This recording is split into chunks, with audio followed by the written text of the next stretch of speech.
नमस्कार। आज हम सी प्रोग्रामिंग में फाइल हैंडलिंग पर बात करने वाले हैं।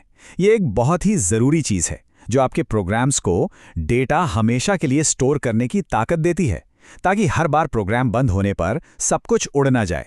तो चलिए देखते हैं ये काम कैसे करता है। ये हम सब ने कभी ना कभी एक्सपीरियंस किया है। आप कोई ज़रूरी जानकारी डालते हैं, कोई स्कोर बनाते हैं या शायद कोई लिस्ट तैयार करते हैं, प्रोग्राम बंद करते हैं और जैसे ही उसे दोबारा चलाते हैं, बिल्कुल हवा में है। आपकी सारी मेहनत, सारा डेटा, सब कुछ चला जाता है। अब ये बहुत फ्रस्ट्रेटिंग है, पर ऐसा इसलिए होता है क्योंकि कंप्यूटर अपनी प्राइमरी मेमोरी, मतलब जो वॉलेटाइल मेमोरी होती है, उसके साथ ऐसे ही काम करता है। तो आखिर ये समस्या है क्या? इसे समझने के लिए हमें ये देखना होगा कि एक प्रोग्राम अपनी जानकारी रखता कहाँ है। इसको ना ऐसे सोचिए, जब आपका प्रोग्राम चल रहा होता है तो वो रैम का इस्तेमाल करता है, जो एक व्हाइट बोर्ड की तरह है। इस पर लिखना और मिटाना बहुत तेज है, लेकिन जैसे ही पावर बंद हुई, व्हाइट बोर्ड साफ। हमेशा के लिए कुछ स्टोर करना है तो हमें हार्ड डिस्क की ज़रूरत पड़ती है, जो एक फाइलिंग कैबिनेट की तरह है। हाँ, ये थोड़ी धीमी ज़रूर है, पर इसमें रखी फाइलें हमेशा सुरक्षित रहती हैं।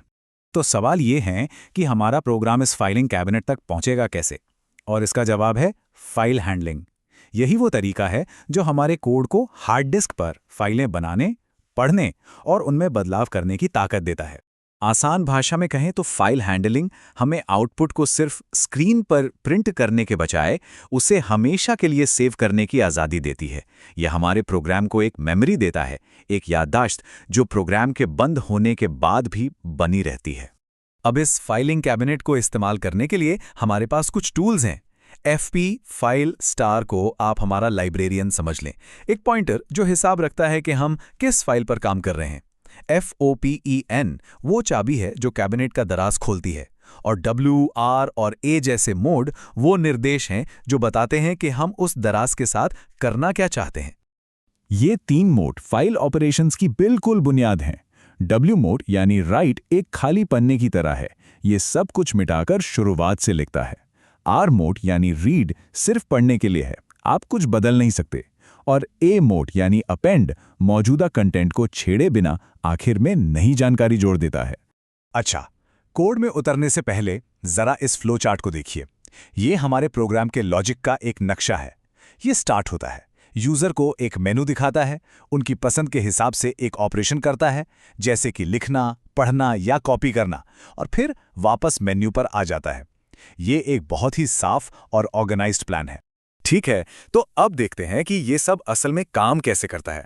हम तीन सबसे बेसिक और ज़रूरी ऑपरेशंस पर फोकस करेंगे। सबसे पहले एक फाइल बनाना और उसमें डेटा लिखना। ये तब होता है जब हम अपने फाइलिंग कैबिनेट में एक नया डॉक्यूमेंट डालना चाहते हैं। यहाँ पर जो ज़रूरी कोड है उसे देखिए। सबसे पहले fopen को W मोड के साथ इस्तेमाल किया गया है। यह सिस्टम को बताता है myfile.txt नाम की एक नई फाइल बनाओ। इसके बाद fprintf यूजर के दिए टेक्स्ट को इस फाइल में लिखता है, और सबसे जरूरी आखिर में fclose फाइल को सुरक्षित रूप से बंद कर देता है ताकि हमारे बदलाव सेव हो जाएं। एक बार जब डेटा सेव हो जाता है तो हमें उसे वापस निकालने की भी जरूरत होती है। यहीं पर पढ़ने का ऑपरेशन काम आता है। इस बार हम ओपन को R मोड के साथ यूज कर रहे हैं, मतलब रीड ओनली। ये लूप तब तक फाइल से एक एक कैरेक्टर पढ़ता है जब तक कि वो EOF पर नहीं पहुंच जाता, जिसका मतलब है एंड ऑफ फाइल। बस इसी से प्रोग्राम को पता चलता है कि पढ़ना कब बंद करना है। अच्छा, पर क्या हो अगर हम मौजूदा डेटा को मिटाए बिना कुछ और जोड़ना चाहें? इसके लिए हमारे पास अपेंड मोड है। यहां देखिए, ओपन में सबसे जरूरी A मोड का उपयोग हुआ है। ये प्रोग्राम को फाइल के आखिर में कर्सर रखने के लिए कहता है, ताकि fprintf से लिखा गया कोई भी नया टेक्स्ट मौजूदा कंटेंट के बाद जुड़े, उसे मिटाए नहीं। अब जब हम बुनियादी बातें समझ गए हैं तो चलिए कुछ और एडवांस कामों को देखते हैं, जैसे हमारे फाइलिंग कैबिनेट में डॉक्यूमेंट्स की कॉपी बनाना और उनका नाम बदलना। फाइल कॉपी करने का लॉजिक बहुत सीधा है। आप एक फाइल को पढ़ने के लिए खोलते हैं और दूसरी को लिखने के लिए। फिर आप बस पहली फाइल से एक एक कैरेक्टर पढ़ते हैं और उसे दूसरी में लिखते जाते हैं, और ये तब तक करते रहते हैं जब तक सब कुछ कॉपी ना हो जाए, बिल्कुल एक डिजिटल फोटोकॉपी मशीन की तरह। और फाइल का नाम बदलना तो और भी आसान है। सी हमें रीनेम नाम का एक बना बनाया फंक्शन देता है। आपको बस उसे पुराना नाम और नया नाम देना है और वो काम कर देता है ना? बहुत बढ़िया। चलिए, अब तक हमने जो कुछ भी सीखा है उसे जल्दी से दोहरा लेते हैं और कुछ की कॉन्सेप्ट्स को पक्का कर लेते हैं, जो ये तय करते हैं कि हमारा डेटा सुरक्षित और एक्सेसिबल रहे। ये एक बहुत बहुत ज़रूरी सवाल है। क्या होता है जब हम एक ऐसी फाइल को रीड मोड में खोलने की कोशिश करते हैं जो वहाँ है ही नहीं? इसका जवाब है नल। ये सी में फेलियर का एक यूनिवर्सल सिग्नल है। एक अच्छा प्रोग्रामर हमेशा ये चेक करेगा कि FOPEN ने नल तो नहीं लौटाया। इससे आपका प्रोग्राम तब क्रैश होने से बच जाता है जब कोई फाइल नहीं मिलती। ये आखिरी है, लेकिन शायद सबसे ज़रूरी कॉन्सेप्ट्स में से एक है। हम हर ऑपरेशन के बाद F-क्लोज का इस्तेमाल क्यों करते हैं? इसको ऐसे सोचिए, F-क्लोज करना हमारे फाइलिंग कैबिनेट पर ताला लगाने जैसा है। ये पक्का करता है कि हमने जो भी बदलाव किए हैं वो असल में हार्ड डिस्क पर हमेशा के लिए सेव हो गए हैं। ये सिस्टम के रिसोर्सेज को भी फ्री करता है और सबसे जरूरी, हमारे डेटा को करप्ट होने से बचाता है। इस स्टेप को कभी भी भूलना नहीं चाहिए।